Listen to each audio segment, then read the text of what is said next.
Hey everybody, Mike Turnquist here with 7th Level Real Estate. I am sitting with Matt Loker. He's here, invited him here. We're at his office, which is pretty cool, Rio Grande. We're going to talk a little bit about the new developments in consumer law and effects of some issues after short sale or foreclosure. And he's got a lot of really great info we wanted to bring to you. So thanks for coming on, Matt. Really Happy to appreciate do it. Okay, so tell us a little bit about your background and where you're coming from here. Yeah, I appreciate that. So at the Kazerouni Law Group, what we do is consumer law, and that's a whole wide range of different areas. But as it relates to 7th level real estate, what we're focusing on is a lot of times the credit reporting issues. When the consumer goes through the lending process, everything looks good, and then they want to finalize it by pulling a credit report to see actually what terms they can qualify for, and then some old mark or usually an inaccurate mark will pop up, and the consumer will need a lot of times to file litigation to take care of that. There's informal means that they can do that, but usually the reporting parties don't respond and the bureaus don't respond until we actually file a lawsuit. And consumer law can be a whole number of things, but that's usually how it applies to the mortgage process. Okay. Yeah, so that's pretty important. We get surprises all the time unless people are really keeping up on their credit and whatnot. Okay. Exactly. So tell me about some recent developments in the consumer law as it relates to mortgages. Exactly. So in Loker, there's a decision that came out last week, actually. It's a decision of Loker versus JPMorgan Chase. And that's one of the big banks. Yeah, it's a huge bank, and it's a huge short decision. Sales with Chase over the years. Yeah, and they're not a fan of this decision. So what the court was doing was looking at California Code of Civil Procedure 580B, and what that statute does is it applies to both foreclosures and short sales, and it was enacted to help consumers just, once that process happens, to get out of it.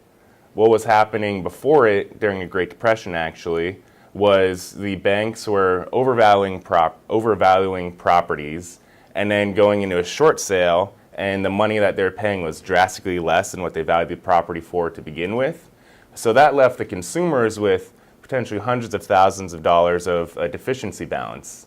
So not only did the consumer lose a home, but then they were getting hit with a lawsuit in the high six figures. And that was just an inequitable situation that the legislature wanted to stop.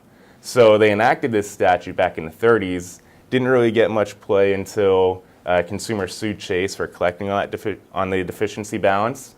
And just last week on the 21st, about a week ago yesterday, on the 21st, the Supreme Court said that was completely illegal. So really, whenever there's been any sort of collection activity, it could be phone calls, letters, and any credit reporting, that's a violation pursuant to Loker. Oh, wow. Okay. So some people may not even know that these banks are doing some illegal things. Exactly. Oh, okay. When people are getting calls or letters from the bank, they assume that the bank knows what they're doing. But a lot of times, whether it's intentional or not, the bank is sending these letters and reporting, and it's a huge effect on people. When there's a balance of $100,000 or more saying that you owe that much money in your credit and you don't, that's going to take you probably from the 700s down to the 500s, which is going to drastically affect your interest rates. Okay.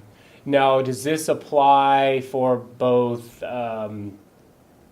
primary residences or investment property? Does it all this roll into the same? Exactly. How does that work? Any type of loan. So the situation will apply regardless of the form of the loan. It's more about substance over form. Okay, I know there's recourse loans and non-recourse loans. Does this apply to both of them? Yeah, exactly. We're going to look at those loans, purchase money loans, construction loans.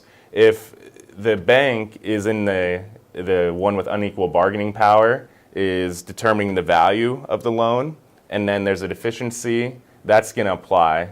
But on the flip side, say the consumer goes out and says, I want to get a construction loan, and they ask for a loan that's way too big, and the consumer overvalues a property, they're not going to have the protections of 580B because the consumer caused a deficiency, which that's an unusual situation, but it wouldn't apply in that regard because it's a pro-consumer statute, and it's there to protect consumers for inaccurate property valuation. Okay, cool. So why can debt collectors not collect against the deficiency balance? Because right now it's an invalid debt. They're falsely representing the status of the debt as something that they're owed. So any sort of contact is going to be illegal. They're free to do so if, pre-litigate or pre-foreclosure or short sale, because at that time the deficiency or the balance is owed. Once the property is sold, the parties have agreed that that is the value of the property, and anything left over is done. They can't do anything. Oh, fantastic.